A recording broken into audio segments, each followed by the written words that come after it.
The alarm clock kept ringing, but the sleeper underneath the blanket remained unwilling to open her eyes. Instead of getting up, she pulled the thick and warm blanket over her entire body. Even when the bedroom door was forcefully open, there was no intention from her to rise from the bed. Yin. The loud shout didn't stir her awake either. It took the middle-aged woman, who was her mother, shouting her name and shaking her vigorously to finally rouse her. Oh, my, Yin, come on, get up. Mom, let me sleep. I couldn't sleep last night because of overtime. She pulled the blanket back over her. However, her mother pulled it off again. Aren't you working today? It's already 8 in the morning, Yin. Initially ignoring her mother's words, Yin widened her eyes and quickly reached for the alarm clock beside her bed. She looked surprised to see the clock showing 8. I'm late. Yin yelled loudly and rushed into the bathroom, leaving her mother shaking her head at the antics of her only daughter. Yin quickly cleaned herself, only brushing her teeth and washing her face. She felt there was no time left for a proper shower. Afterward, she hurriedly put on her work attire and left her room. Hey Yin, have breakfast first. Her mother shouted at her as Yin was already wearing her work shoes. No time, Mom. I'm heading out now. Yin no longer cared about her breakfast. She dashed quickly down the narrow street, as her house was situated in a narrow lane. She flagged down a passing taxi and immediately got in. Although she usually took the bus to her workplace, this time she opted for a taxi, despite its expensive fare. Where to, miss? Cora Food Company, please. Hurry, please. All right, miss. Finally, the taxi sped off. Yin kept glancing at her watch, reciting a prayer, hoping she wouldn't encounter any problems this time. She cursed herself for oversleeping. This is all because of working overtime all night on that proposal. Now I'm late like this. Ugh, looks like I'll have to walk home from the office because I've paid a hefty taxi fare. Finally, at exactly 8:20, she arrived in front of the company building. It was the largest snack and food company in Korea. After paying, she hurriedly ran into the building. Upon entering, her boss was already standing in front of her, glaring at her sharply. What time is it? Yin looked at her uneasily, feeling guilty. I'm sorry, ma'am. I'm late because I was working on yesterday's proposal. Yona folded her arms and gave Yin a haughty stare. I don't want to hear your excuses. I'll let you off this time. But if you're late again, your workload will increase. Do you understand? Yona's loud voice startled Yin slightly. She quickly nodded her head.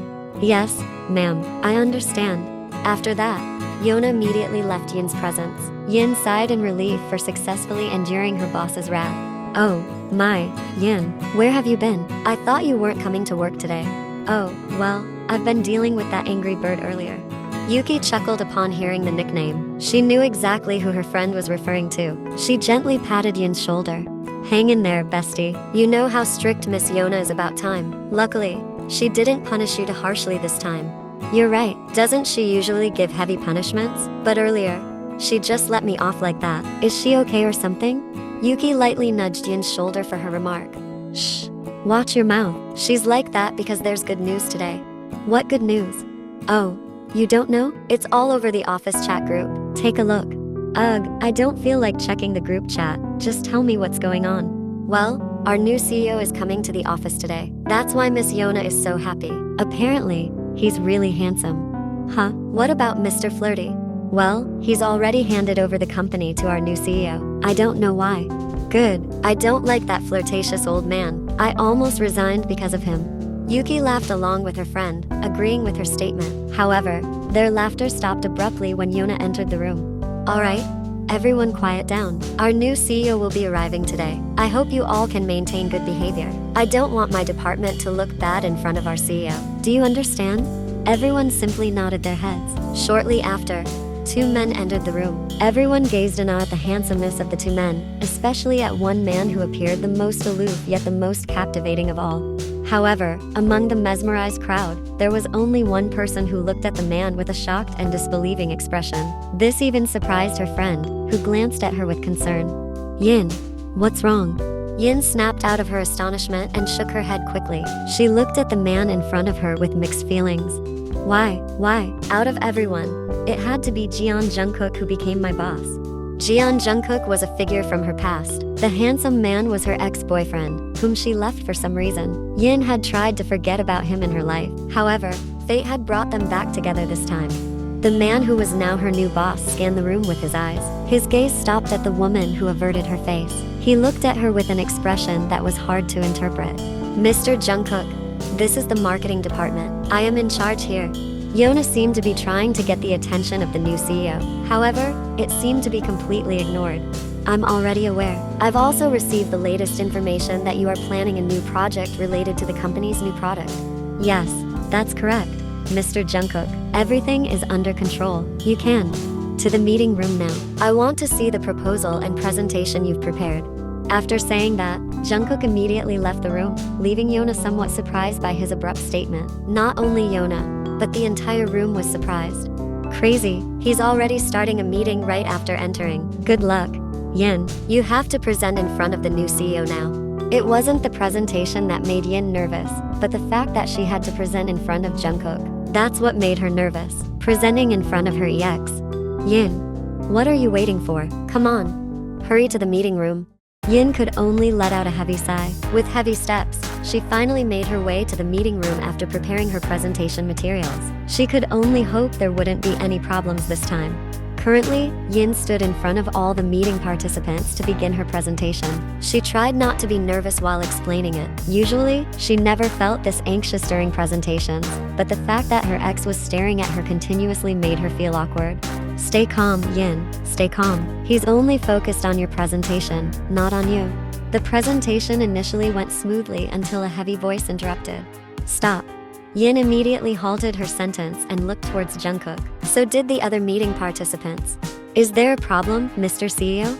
Jungkook looked coldly at her. Although she was slightly surprised by the gaze, she hid it and remained professional. What do you think you're presenting? What do you mean, sir? Do you think this concept will make the company's product sell? Look, you haven't considered the concept from the customer's perspective. It's evident here that this product is only seeking profit without considering customer satisfaction. You should be thinking broadly about how this product can be liked by customers. That's the main goal. And from a budget perspective, it's too high. The costs can still be further streamlined. No wonder I saw such large marketing expenses in the financial report. Is it because you can't manage costs properly?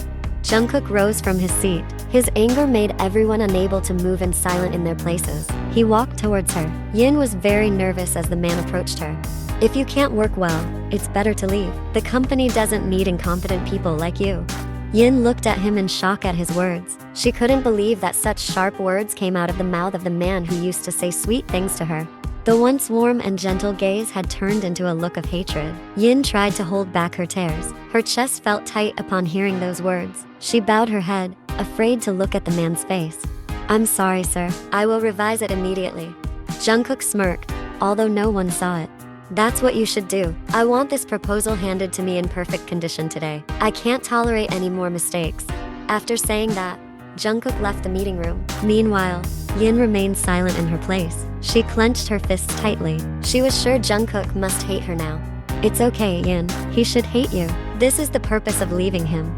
You heard what Mr. Jungkook said earlier, right? Now, revise your poor proposal. If necessary, work overtime in the office and hand the proposal to him.